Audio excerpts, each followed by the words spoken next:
Welcome to the Money Watch Show. It's Saturday, March 8th, and we are here answering financial questions and giving you the basic building blocks. We are like the Lego of your financial life. Mark Talercio is my co-host. I am Jill Schlesinger. Mark, were you a fan of the Legos?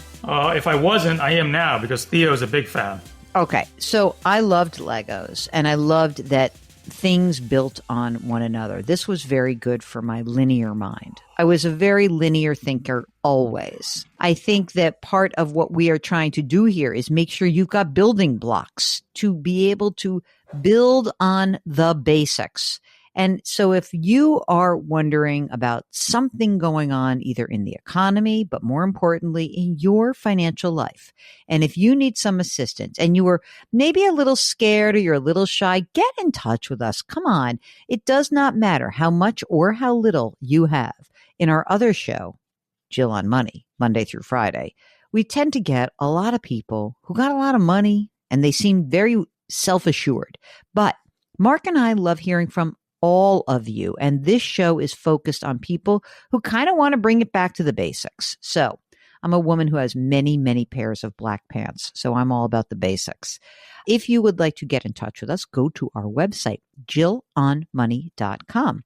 In the upper right-hand corner, you've got a Contact Us button. Mark has made sure that wherever you travel on the entire Jill on Money website, that button is there for you. It's so easy. Click the button. A form will pop up. That is the email that we will receive. Don't forget to give us lots of detail if you're shy and you don't want to come on the program with us.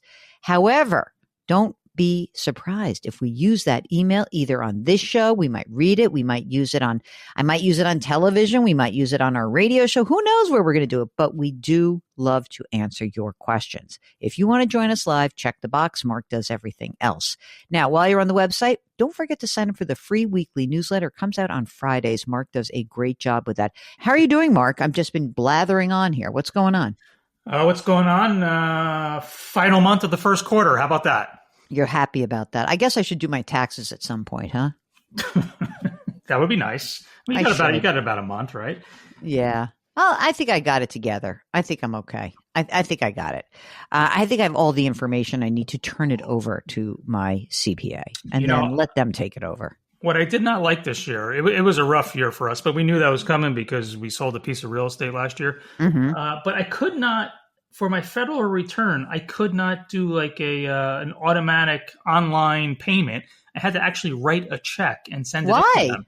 I don't know. Maybe because it was the amount that was owed. I don't know. If it's over a certain threshold, you got to actually write a check and mail it in. I wonder if that's just a sign that the whole, I hope this tax season does not turn into a debacle because of these cuts. I got to be honest. I took out the checkbook, and before I actually started writing, I had to think about it because I had not written a check in so long. I write a few checks here and there, but you know me, I mostly live in the world of cash, which I like. I don't write any checks. Zero.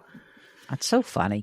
Anyway, Mark, last week, a couple weeks ago, I can't remember when it was, we had so many emails piling up that I've now started to answer emails on television. So we were able to do an episode of Ask Jill or Money Watch on television.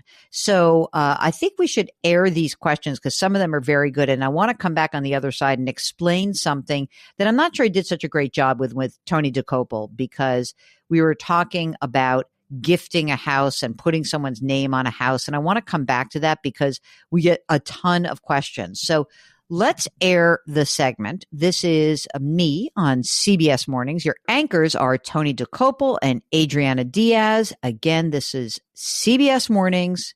Air the segment, Mark. Time for a special edition of Money Watch in which we are answering your money questions. And by we, I mean CBS News business analyst Jill Schlesinger, a certified financial planner and regularly a giver of advice on her Jill on Money radio show and podcast. Certified Jill is here. Yeah, certifiable for sure. All right, question number one. Cheryl from Maryland wants to know why she should use bonds when stocks seem to perform so much better. Over the long haul, Cheryl's right. you look at stock performance, you go back 50 years, 100 years, and it trounces the bond performance. But the reason people like to use bonds and why I like them is it can smooth things out. Because if you're 100% in a very risky asset like stocks, then when it goes down, you start to panic and maybe you make a decision at the wrong time. So a little stocks, a little bonds, a little cash, we call that diversification. It can help smooth things out. Yes, diversifying the portfolio. Right on. Okay, so Ken from Ohio recently got married to his wife. Congratulations. She owns their home. So he wants to know if there's an easy way to add himself to the deed, and should he? Well, I think it's actually a pretty good idea if you're going to contribute to this household and you're going to put the money in. You can easily add a spouse to a deed, which is different than adding a non-spouse. I want to be clear about that because we can give money back and forth between legally married spouses and have no tax event.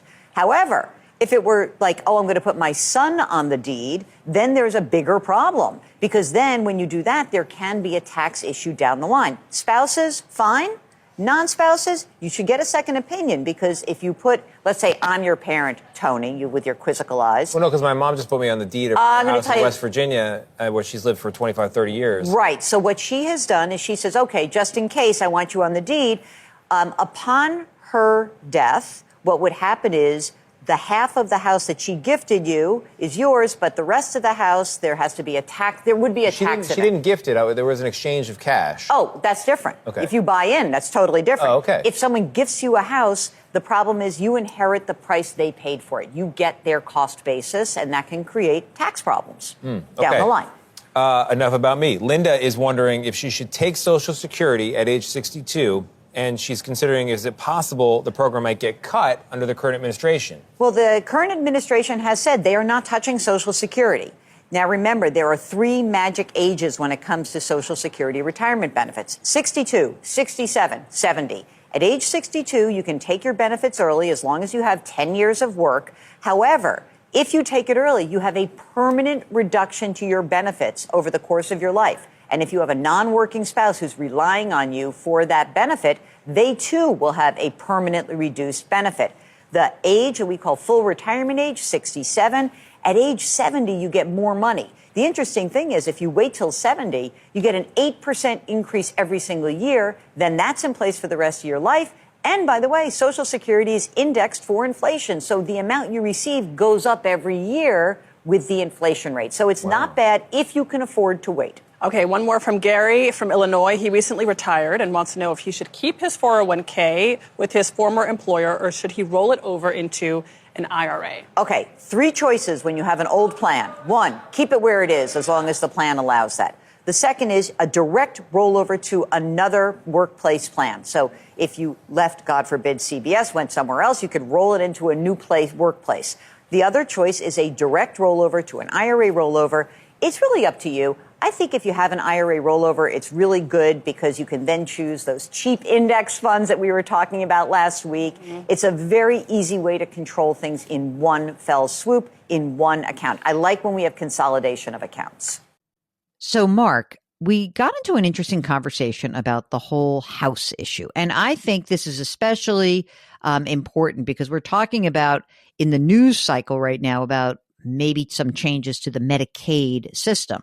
And a lot of times in a person's life, they are approached by someone called an elder care attorney who says, you should move your house either into a trust or just gift it to your kids.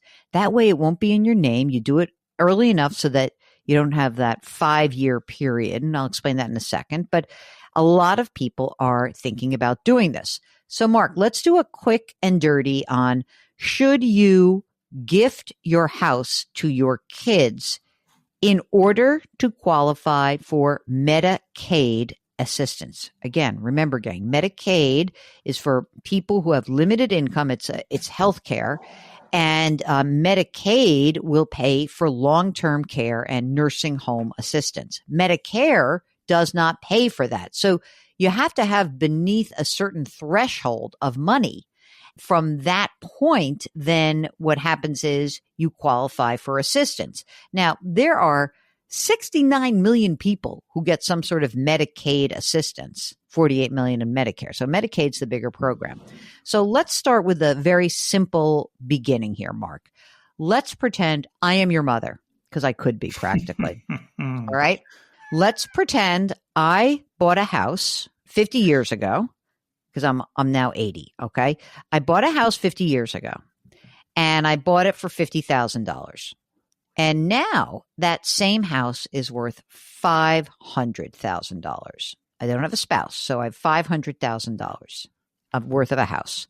Let's pretend I died tomorrow. Explain to our listeners what happens to that house is you are the beneficiary. So I bought it for 50, it's worth 500, I drop dead. What happens to that house?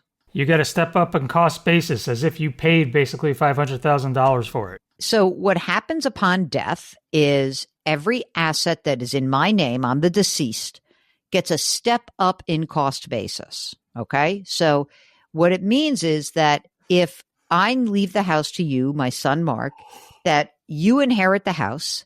And if you sell the house, you are going to say to the IRS, the cost basis on that house is the date of death valuation. Okay. That's the step up. Okay. Much better than 50,000. Now let's pretend I just gift it to you because someone comes to me and says, gift this to your son, Mark, and I gift you this $500,000 house. Now let's presume also that I live for 5 or 6 years. That's the only asset that I own. I have very little money in the bank. I need nursing home care. I qualify for that care. But, I die soon after. And now you own a house. Now, Mark, a year after or months after I die, you go to sell the house. Now you have a house that it's as if you bought it for $50,000. So when you sell it for $500,000, that $450,000 gain is all taxable to you. Thanks, Mom. Okay. So we have always thought on this show that it is not a great idea to start gifting homes to children or just throwing their names on a deed. In the case of Tony, when he was asking me the follow-up question during the segment, what he kind of snuck in after, which was different than what a gift is, he said, well, I actually paid for the house. That's different. In other words, let's say I own my $500,000 house. And now you, my son, Mark, buy that house from me for $500,000. Then your cost basis is $500,000, but you're out $500,000, right? You might want to hold on to it. You might want to do whatever you want with it, but it's your house now and it's out of the mother's name. The rule on qualifying for Medicaid is something called it's state by state, but it's generally a 5-year look back, meaning that a state can come to you and say, hey, unless this whole transaction of you getting money out of your name happened more than 5 years ago, we're not going to allow you to qualify for Medicaid. And that is the real issue as well, that you gift assets out of your name.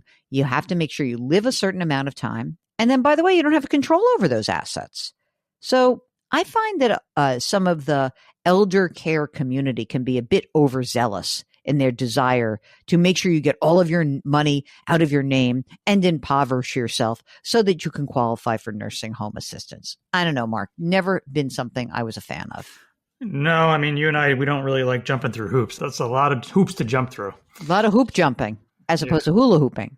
Anyway, if you've got a question about someone trying to gift you a home, or you're worried about your parents and you're worried about how they're going to manage if there are changes to Medicaid, or you just need some assistance thinking through an issue like this, give us a holler. Go to our website, JillOnMoney.com.